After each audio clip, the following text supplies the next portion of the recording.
Hello दोस्तों, नमस्ते दोस्तों। मैं आप सभी का आपके अपने चैनल SK MP बोर्ड पर अभिनंदन करता हूं, स्वागत करता हूं। तो पिछले लेक्चर में हम लोगों ने प्रश्नावली 1.1 खत्म कर ली थी। अब उसके बाद 1.2 के लिए हमको 2 या 3 या 4 बेसिक टर्म को समझना पड़ेगा कि इसको क्या बोला जाता है। जैसे कि यहाँ पे लिखा है मैंने रिक्त समुच्चय। इसको रिक्त समुच्चय क्या होता है, परिमित समुच्चय क्या होता है, अपरिमित समुच्चय क्या होता है, समान समुच्चय क्या होता है, इनको सबको जानना जरूरी है। इसलिए मैं चारों की डेफिनेशन तो नहीं लिखवा रहा हूँ, लेकिन इनके बारे में बता देता हूँ, क्योंकि डेफिनेशन लिखवाने से कोई मतलब नहीं रहता है। यहाँ पे डेफिनेशन लिखना भी नहीं पड़ता, आपको कोई इसकी आवश्यकता नहीं पड़ेगी, बुक में दे रखा है सब। यहाँ पे बिल्कुल मैं समझा दूंगा कि आप देख के पहचान सकोगे किसी भी समुच्चय लिखा है कोई सा भी तो वो कौन सा है। फाइनाइट सेट है मतलब परिमित समुच्चय है, या अपरिमित समुच्चय है, रिक्त समुच्चय है, या फिर समान समुच्चय है ना। तो स्टार्ट करते हैं हम लोग। रिक्त समुच्चय किसे बोला जाता है? रिक्त समुच्चय नाम से पता पड़ रहा होगा आपको। रिक्त समुच्चय क्या क्या होता है? ऐसा समुच्चय जिसमें अवयवों की संख्या क्या हो, शून्य हो। कुल मिला के ये बोल सकते हो आप, रिक्त समुच्चय में कोई अवयव नहीं होता है ना। और कोई अवयव नहीं होता तो इसका मतलब क्या है, किस प्रकार से लिखोगे इसको? इस प्रकार से लिख सकते हो, एक समुच्चय ए है तो इसको ऐसे कोष्टक लगा के लिखा जाता है। ऐसा लिखा है मतलब इसका मतलब है रिक्त समुच्चय। और इसी को इस प्रकार से भी लिखा जाता है, ऐसा फाई करके लिख देते हैं। अगर फाई लिखा है तो समझ जाना कि रिक्त समुच्चय का उदाहरण है। और यहीं पे देख मैंने क्या लिख दिया, एक और यहाँ पे लिख दिया, जीरो लिख दिया यहाँ पे। तो ये रिक्त समुच्चय है या नहीं, ये बताओ आप, ये रिक्त समुच्चय है या नहीं। तो किसी बच्चे को ये लग रहा होगा कि सर इसमें जीरो एलिमेंट, जीरो लिखा है मतलब शून्य, शून्य अवयव है। ऐसा नहीं है, शून्य उसका एक अवयव है। समझ रहे हो बात को? शून्य एक उसका अवयव है, मतलब उसमें एक अवयव है, तो ये क्या होगा, रिक्त समुच्चय नहीं होगा। ये ध्यान रखना, ये क्या होगा, रिक्त समुच्चय नहीं होगा। ऐसा कभी भी नहीं लिख सकते, क्योंकि इसमें एक जीरो क्या काउंट हो जाएगा, एक अवयव कहला जाएगा यहाँ पे। इसलिए कभी भी ऐसा लिखा हो अगर आपके सामने ए बराबर, यहाँ पे सेट लगा के अवयव समुच्चय लगा के जीरो लिख दिया उसके अंदर, तो ये कभी भी अवयव नहीं कहलाया। क्यों? क्योंकि यहाँ पे जीरो एक अवयव कहला जाएगा इसमें, है ना। तो ध्यान रखना, कभी भी रिक्त समुच्चय बोले तो उसको इस प्रकार से दर्शाया जाता है। और एक दर्शाने का तरीका ये है, फाई लगा देते हैं यहाँ पे, डायरेक्ट फाई लिख दो तो कोई आवश्यकता नहीं पड़ेगी, इसको डायरेक्ट बोल देंगे हम कि एम्प्टी सेट है या फिर रिक्त समुच्चय, है ना। ये ध्यान रखना है आपको। फिर आगे बढ़ते हैं हम, परिमित समुच्चय, फाइनाइट सेट। परिमित का मतलब क्या होता है, फाइनाइट। फाइनाइट मतलब इसकी कुछ सीमा हो, बंधा हुआ हो। जैसे कि अपना आपका मकान है तो आपकी मकान की आपने बाउंड्री देखी होगी, बाउंड्री होती है ना चारों तरफ। ऐसा थोड़ी है कि कहीं आपने बोला कि भैया मेरा मकान तो वहां तक है, उसकी कोई सीमा ही नहीं है, ऐसा समझ रहे हो ना। तो परिमित सेट वही होता है जिसकी कुछ सीमा होती है और जिसको हम बता सकते हैं कि भैया यहाँ से यहाँ तक होती है, रेंज होती है उसकी। उस समुच्चय को परिमित मतलब फाइनाइट, ये समुच्चय की जो नाम है उसी से आप पता लगा सकते हो, इसकी सीमा है, इसको हम पता लगा सकते हैं कि भैया यहाँ से यहाँ तक है। तो उस समुच्चय को क्या बोला जाता है, परिमित समुच्चय बोला जाता है। और इसको लिखना हो तो कैसे किस प्रकार से लिखोगे आप? मान लो एक अवयव लिख देता हूं मैं, 1, 2, 3, 5, या फिर 4, 5 लिख लो। तो ये क्या हो गया, परिमित समुच्चय हो गया। क्यों हो गया परिमित? क्योंकि ये क्या है, इसकी सीमा है 5 पे खत्म हो गया कुल मिला के ये। और ऐसा मैं डॉट डॉट डॉट लगा देता तो क्या होता, वो परिमित नहीं होता। क्यों? क्योंकि उस हमको पता नहीं पड़ पाता ना वहां पे कि कहां तक जा रहा है, इसकी तो कोई सीमा नहीं है। डॉट डॉट लगा दिया, अनंत तक जा रहा है, और अनंत की कोई सीमा नहीं होती है ना। ध्यान रखना ये बात। तो ये क्या हो गया आपका परिमित समुच्चय। ऐसे ही मैं एक और उदाहरण दूं, ये तो कौन सा रूप हो गया, रोस्टर रूप। अगर मुझे लिखना हो समुच्चय निर्माण रूप तो क्या लिखूंगा, इसको नहीं दूसरा लिख देता हूं मैं, सभी समुच्चय के लिए x, जहां x क्या है,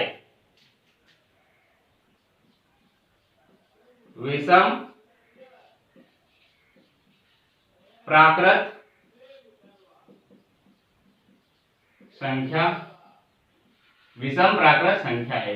अगर मैं इतना लिख के छोड़ देता हूं तो ये क्या हो जाएगा, परिमित समुच्चय नहीं कहलाएगा। क्यों नहीं कहलाएगा?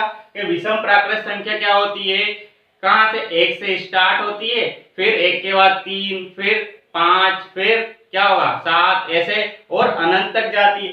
तो इसकी मुझे सीमा मतलब वो लिमिटेशन देनी पड़ेगी, जो मैं यहाँ पे लिखता हूँ ना, x क्या होगा, x हमेशा ध्यान रखना 7 से तो छोटा या बराबर हो सकता है, और क्या होगा 1 से बड़ा और 1 के बराबर हो सकता है। तो अब क्या होगा, इसकी लिमिट दे दी, यहाँ पे मैंने सीमा बांध दिया इसको, x को 1 और 7 के बीच में होगा वो। तो ये क्या बोल सकते हैं हम लोग कि परिमित समुच्चय, इसके बारे में हमें पता है कि कहां से कहां तक होगा, है ना, ये समझना है आपको। तो ये दो एग्जांपल दे दिए मैंने, ये परिमित समुच्चय हो गया और ये रिक्त समुच्चय। अब आगे अपरिमित समुच्चय क्या होता है वो देख। अब आगे बढ़ते हैं हम लोग। आगे क्या है, अपरिमित समुच्चय। इसको क्या बोला जाता है, इनफाइनाइट समुच्चय। तो नाम से ही आपको पता लग रहा होगा, इनफाइनाइट मतलब अपरिमित समुच्चय क्या होता है, ऐसा समुच्चय जिसमें अवयवों की संख्या हमें ज्ञात नहीं हो। ज्ञात तो हो लेकिन उसको हम लिख नहीं सकते, या सीमा नहीं हो, उनकी बाउंड्री नहीं हो, है ना, तो उसको क्या बोला जाता है, अपरिमित समुच्चय। जैसे मैंने लिख दिया आपके सामने, कोई समुच्चय है ए, और मैंने बोला कि 1, 2, 3, डैश डैश डैश, तो ये क्या हो गया, अपरिमित समुच्चय। मतलब इसका पता नहीं, अनंत तक जा रहा है, 1 से स्टार्ट होकर अनंत तक इनके अवयवों की संख्या जा रही है ना, तो इसको क्या बोला जाता है, अपरिमित समुच्चय। वैसे ही यहाँ पे एक मैं समुच्चय निर्माण रूप में लिखना चाहूं तो क्या लिखूंगा, सभी समुच्चय x के लिए जहां x क्या है x प्राकृत संख्या है, ऐसा लिख दिया मैंने प्राकृत संख्या, और कुछ नहीं बोला, यहाँ पे प्राकृत संख्या लिख दिया। तो प्राकृत संख्या अगर इसको आपको रोस्टर में लिखना हो तो क्या लिखोगे, 1, 2, 3, ये अनंत तक जाती है प्राकृत संख्या, 1 से स्टार्ट होकर अनंत तक जाती है, तो 1, 2, 3, डैश डैश डैश लिखोगे। इसी प्रकार से जो मैंने ऊपर लिख रखा है, तो यही इसका क्या होगा, रोस्टर रूप, इसी का मैंने समुच्चय निर्माण रूप हिंदी में लिख दिया। तो इसका मतलब क्या है, प्राकृत संख्या खत्म होती है कि अनंत तक जाती है, ये खत्म नहीं हो रही, तो इसको क्या बोलोगे आप, अपरिमित समुच्चय, है ना, ध्यान रखना। इक्वल सेट्स क्या होते हैं, समान समुच्चय क्या होता है, ऐसा समुच्चय होता है जिसमें क्या होता है, मान लो एक ए समुच्चय है, उसमें भी सेम एलिमेंट है जितने बी समुच्चय में है ना, तो उनको क्या बोला जाता है, ए समान समुच्चय बोला जाता है, इक्वल सेट्स। जैसे मैं क्या लिख देता हूं, यहाँ पे एक समुच्चय ए लिख दिया मैंने, 1, 2, 3 ऐसे लिख दिया, है ना, और एक समुच्चय लिख दिया मैंने बी, 1, 2, 3, तो ये क्या है, इक्वल सेट है या नहीं है।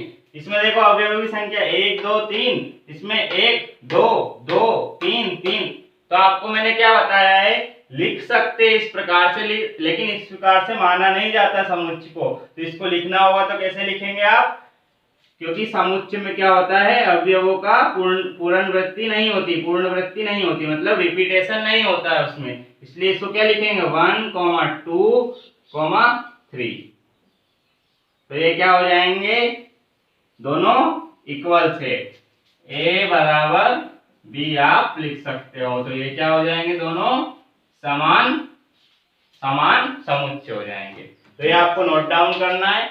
अब मैं पढ़ता हूं प्रश्नावली 1.2 पे, उसको करते हैं। अब आगे बढ़ते हैं हम लोग प्रश्नावली पे। तो प्रश्नावली पे पहला क्वेश्चन ही दे रखा है, उन्होंने 4 स्टेटमेंट दिए और इनको पहचानना है आपको कि कौन सा रिक्त समुच्चय है और कौन सा नहीं है। तो इसमें यही बताना है आपको कि रिक्त समुच्चय है या नहीं। तो आप पढ़ो, पहले क्या पढ़ोगे, पहला स्टेटमेंट, 2 से भाज्य विषम प्राकृत संख्याओं का समुच्चय। तो सबसे पहले तो आपको क्या पढ़ना है, विषम प्राकृत संख्या। तो वहीं से आप ध्यान रखोगे विषम प्राकृत संख्या क्या होती है, विषम कौन सी होती है, 1 होती है, फिर 3 होती है, फिर क्या होता है 5 होती है, फिर क्या होती है 7 होती है, ऐसे जाती है। अब ये बताओ विषम प्राकृत संख्या 2 से भाज्य हो सकती है क्या?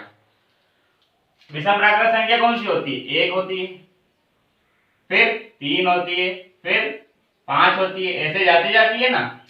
अब ये बताओ, ये विषम प्राकृत संख्या 2 से भाज्य हो सकती है क्या कोई सी भी इसमें से? अगर मैं आगे भी लिखता जाऊंगा विषम संख्याएं, वो 2 से भाज्य होती है क्या? नहीं होती। आपको पता है विषम की परिभाषा यही है कि वो 2 से भाज्य ना हो। ऐसी संख्या जो 2 से भाज्य ना हो और अल्टरनेट चलती जाए, उनको क्या बोला जाता है? विषम प्राकृत, विषम संख्याएं। और उन्होंने प्राकृत बोला है तो वो 1 से स्टार्ट होगी, इसलिए प्राकृत संख्याएं। प्राकृत संख्या मतलब 1 से स्टार्ट होती है। तो ये यहीं पे क्या हो गया? ये गलत हो गया कि यहाँ पे ऐसा कोई सा सेट बन ही नहीं पाएगा। मतलब ये क्या है?